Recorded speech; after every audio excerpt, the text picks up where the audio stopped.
Welcome to this explainer brought to you by Forge College. We're grabbing our digital hard hats today and turning those beautiful, pristine API specifications into a living, breathing, running local increment.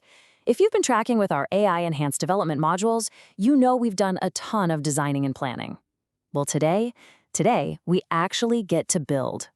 Because let's face a harsh reality here. You can spend days writing these meticulous data contracts, obsessing over JSON schemas, and tweaking acceptance criteria. But what good is a beautiful API spec if it doesn't actually run? They're just theoretical blueprints, right? They look amazing on paper, but they literally do zero work until we bolt the engine together and turn the key. So let's take those blueprints and build the machine. Here's the assembly line for today's explainer. First, moving from specs to code, then the architecture setup, building the MCP server, wiring the AI worker, testing the integration, and finally, next steps for distribution. We'll go step by step to get all these parts humming in perfect harmony. Okay, part one, from specs to code. We are officially bridging the gap between theory and reality by wiring our custom endpoints right into an AI improvement loop, proving our data flows exactly as we designed it. Now, the absolute crux of this is the MCP, the minimal control plane. Think of this as the foundational chassis of our whole operation. It's the central hub handling all the complex data exchange for our AI tooling. Now listen, it doesn't need to be massive. Honestly, resist the urge to over-engineer it. It just needs to be rock solid and strictly adhere to those contracts we already laid out. Moving on to part two, the architecture setup. Let's see how we build our initial scaffolding to house our server, worker, and test harness.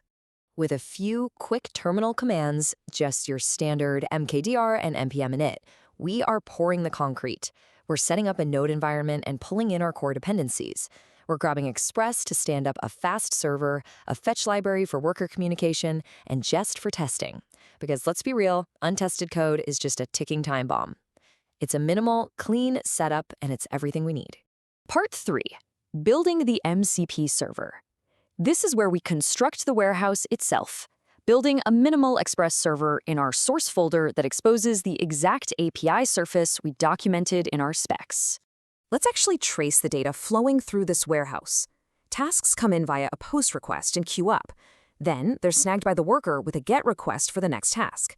Once the worker works its magic, those structured AI outputs are recorded right back into our system through the results endpoint, and the evaluation records hit the metrics endpoint. It is a flawless closed loop. We wrap all that up with a tiny runner script that just tells our app to listen on port 3000. And just like that, boom, our MCP server is online locally. But, a warehouse is pretty useless without anyone there to do the heavy lifting, right? Which brings us to part 4, wiring the AI worker. Time to drop the engine in. We're creating a dedicated script that pulls for work, runs inference, evaluates it, and pushes those outputs back.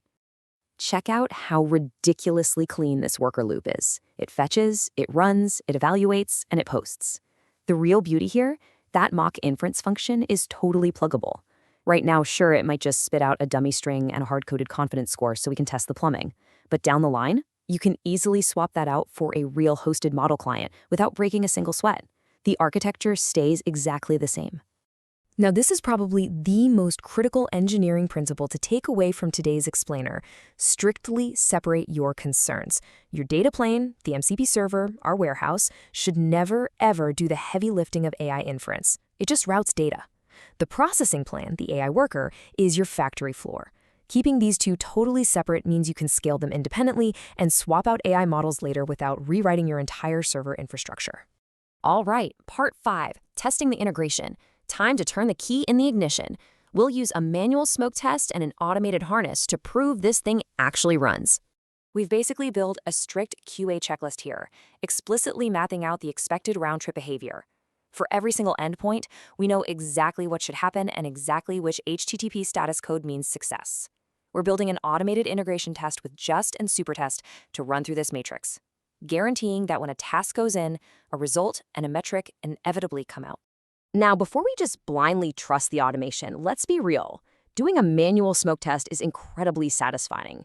You boot up the server in one terminal, fire a payload at the task's endpoint with a quick curl command, and then kick off your worker script. Watching those terminal logs instantly light up, confirming your machine is flawlessly processing data, man, that's just one of the best feelings in software development.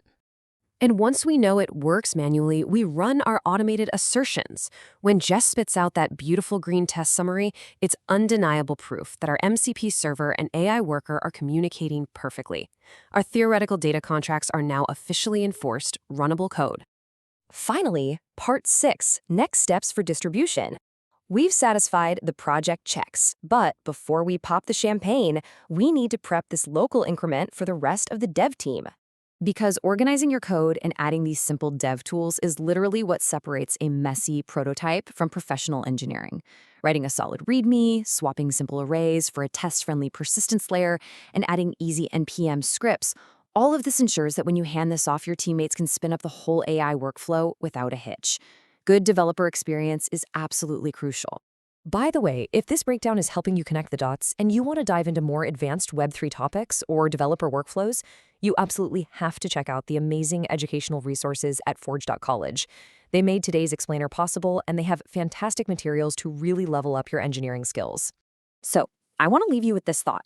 Your local pipeline is flowing perfectly right now with mock data. But what happens to your latency, your error handling, and your data flow when you inevitably swap out that mock function for a massive production-grade AI model? That is the real challenge waiting for you in your next sprint. Keep building, keep testing, and I'll catch you in the next explainer.